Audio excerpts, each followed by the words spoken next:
আসসালামু আলাইকুম। আমি আজকে আপনাদের দেখাবো পালং শাক দিয়ে বেলে মাছের একটা ঝোল। এটা খুবই পুষ্টিদায়ক এবং খেতেও খুব মজা, রাঁধতেও খুব সহজ। এখানে আমি দিয়ে দিলাম তেল, তারপরে দিয়ে দিব 3টা রসুন কুচি। তেলটা আপনারা আপনাদের পছন্দ মতো দেবেন, কে কতটুকু তেল পছন্দ করেন। আমার রসুন কুচিগুলো একটু লাল লাল হয়ে গেলে দিয়ে দেব তেজপাতা, আর এখানে 2টো পেঁয়াজ। পেঁয়াজটা আমি কুচি কুচি করে নিয়েছি। আমি পেঁয়াজ আর রসুনটা একটু ভালো করে ভেজে নেব। আমি পুড়িয়ে ফেলবো না, পোড়ালে একটু তিতা তিতা লাগবে, সেজন্য আমি একটু পানি দিয়ে দেব, তারপরে আমি বাকি মশলাগুলো এর ভিতরে দিয়ে দেব।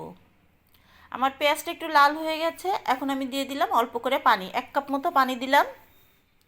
তারপরে দিয়ে দিলাম 2 টেবিল চামচ মতো ধনে জিরের গুঁড়ো,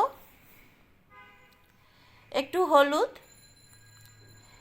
একটু ঝালের গুঁড়ো দিয়ে দিলাম। একটু পানি দিয়ে নিয়েছি কারণ এটাতে আমার মশলাটা কষাতে সুবিধা হবে। দেখুন আমার মশলাটা কিন্তু কষানো হচ্ছে। এখন আমি এখানে 2 আটি পালং শাক নিয়েছিলাম, আমি হাত দিয়ে ছোট ছোট টুকরো করে নিয়েছি। পালং শাক আপনারা হাত দিয়ে একটু ছিঁড়ে নেবেন।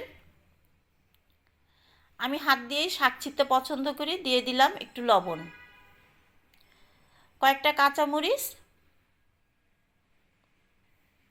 শাক মশলার সাথে আমি ভালোভাবে কষাবো।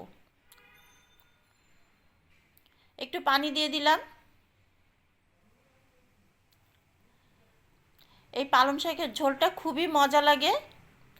এখানে আমি বেলে মাছগুলো একটু লবণ আর একটু হলুদ দিয়ে মেখে রেখেছিলাম 10 মিনিট মতো। তারপরে এখন আমি এটাই পালং শাকের ভিতরে দিয়ে দেব। আপনারাও বাসায় খুব সহজেই এই রান্নাটা করতে পারেন, খেতে খুবই মজা।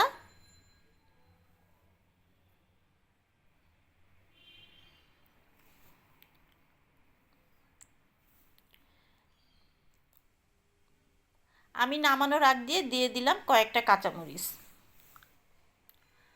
আমার রান্নাটা হয়ে আসছে, দেখুন আমি কিন্তু ঝোলটা রাখবো, ভালো পরিমাণে ঝোলটা আমি রাখবো, কারণ পালং শাকের ঝোলটা অনেক মজা লাগে, তার সাথে মাছ।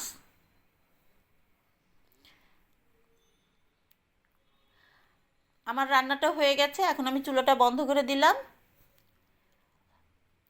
দেখুন আমার মাছটা আমি এখন কতটা ঝোল রেখেছি। আপনারা আপনাদের পছন্দ মতো ঝোল রাখবেন।